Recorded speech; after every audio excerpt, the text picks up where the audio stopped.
Finnish military transport during World War II played a decisive and often underappreciated role in the nation's ability to survive against far larger opponents. Fighting the Winter War, the Continuation War, and the Lapland War under extreme climatic and logistical conditions, Finland relied on a diverse mix of domestically produced vehicles, adapted civilian transports, captured enemy equipment, and foreign-supplied machines. Unlike major industrial powers, Finland emphasized practicality, durability, and mobility over mass mechanization. Finnish transport vehicles were expected to function reliably in deep snow, forests, swamps, and temperatures far below zero, often with limited fuel, spare parts, and maintenance infrastructure. As a result, Finnish military transport became a textbook example of how logistics, adaptation, and terrain mastery could compensate for limited industrial capacity. Finnish truck transport relied heavily on Sisu SH-21 and Sisu SH-22, which became the backbone of domestic military logistics. Weighing approximately 6 to 7 tons, depending on configuration, with payload capacities around 2.5 to 3 tons and top speeds of roughly 40 miles per hour. These trucks were designed specifically for Nordic conditions. Their strong frames, high ground clearance, and robust engines allowed them to operate on icy forest roads and rough terrain where many foreign trucks struggled. Sisu trucks transported infantry, ammunition, fuel, artillery crews, and supplies throughout the Winter and Continuation Wars, becoming synonymous with Finnish logistical resilience. Alongside domestic production, Finland relied heavily on civilian trucks requisitioned for military service, including Volvo trucks and Scania Vabis trucks. These vehicles typically carried payloads between 2 and 3 tons, reached speeds of around 40 to 45 miles per hour, and were valued for their mechanical simplicity and cold weather reliability. Finnish units frequently modified these civilian vehicles with wooden cargo bodies, winterized engines, and snow chains, allowing them to remain operational during extreme winters. Captured Soviet vehicles played a major role in Finnish transport operations. The WWII and WZMM trucks, weighing around 3 tons with payloads of approximately 1.5 tons and top speeds near 40 miles per hour, were widely captured and reused. Although lightly built, they were easy to repair and abundant in spare parts due to large numbers captured from Red Army depots. The larger ZS-5 and ZS-6 trucks, capable of carrying up to 3 tons and reaching speeds of about 37 miles per hour, were also pressed into Finnish service. These vehicles became essential for long-distance supply routes and heavy transport tasks, particularly as Finland faced chronic shortages of fuel and vehicles. Horse-drawn transport remained critically important in Finnish logistics. Thousands of horses were mobilized, especially in forested and roadless regions where vehicles could not operate. Horse wagons transported ammunition, food, wounded soldiers, and even light artillery. While slow compared to motorized transport, horses required no fuel and could move quietly through forests and snow-covered terrain. This hybrid logistical system, combining trucks and animal power, allowed Finland to sustain operations even when fuel supplies were scarce or roads were impassable. Tracked and semi-tracked vehicles were relatively rare but highly valued. Finland operated small numbers of captured T-20 Komsomolets artillery tractors, weighing around 3.5 tons and capable of speeds up to 30 miles per hour. These vehicles towed light artillery and transported crews and ammunition across difficult terrain. Their track suspension made them especially effective in snow and mud, though spare parts shortages limited their long-term use. Finnish armored transport was largely improvised. One of the most notable examples was the BT-42, an assault gun conversion based on captured BT-7 tank chassis. While primarily a combat vehicle, it also functioned as a protected transport for ammunition and assault troops in limited numbers. Additionally, Finnish forces used captured Soviet armored cars, such as the BA-10 for reconnaissance, convoy escort, and liaison duties.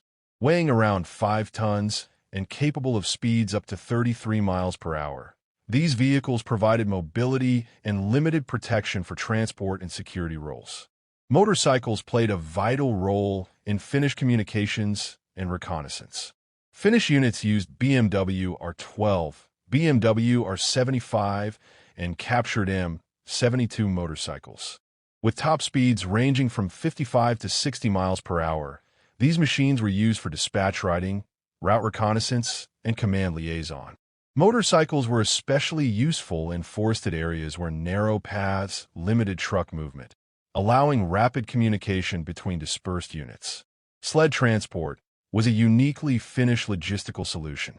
During winter operations, supplies were frequently moved using sleds pulled by horses, reindeer, or even soldiers themselves. This method was particularly effective in deep snow, where wheeled vehicles became immobilized.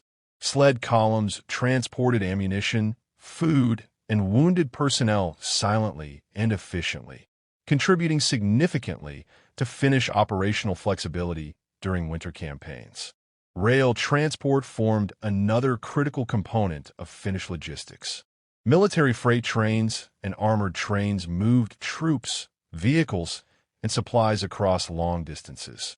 Rail transport allowed Finland to concentrate forces rapidly along threatened sectors, compensating for limited road infrastructure.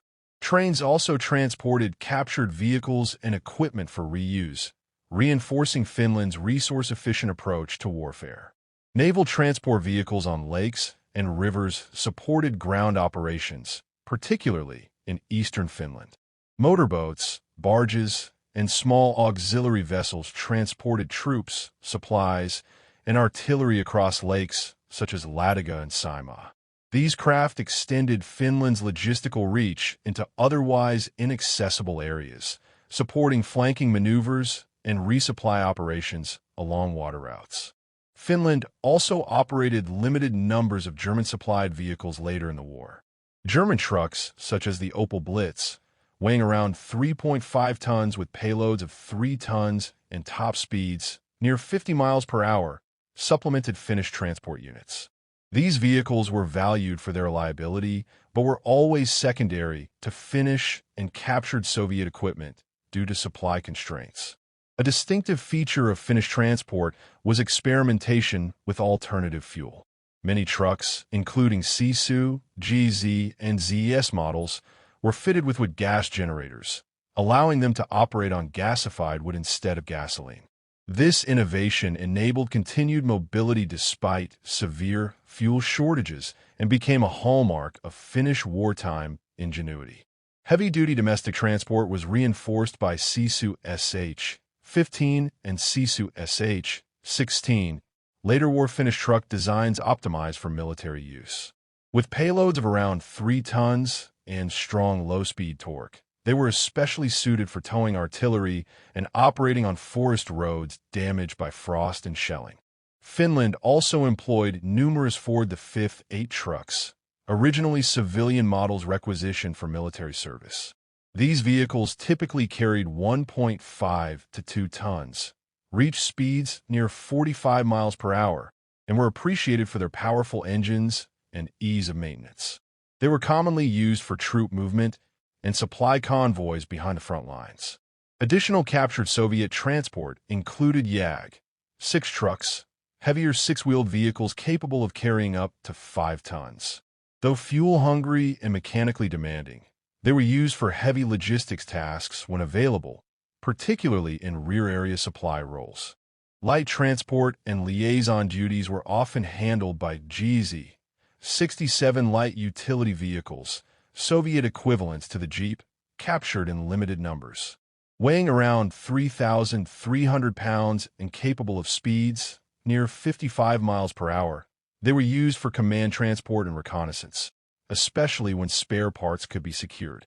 For snow and winter mobility, Finland employed specialized over-snow vehicles such as snow tractors and track sled tractors, including small utility machines adapted from civilian forestry use.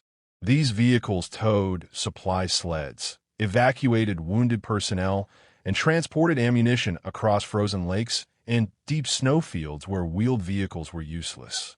Bicycle transport formed a unique and important part of Finnish logistics. Military bicycles, used in large numbers by Finnish infantry units, allowed rapid movement without fuel consumption.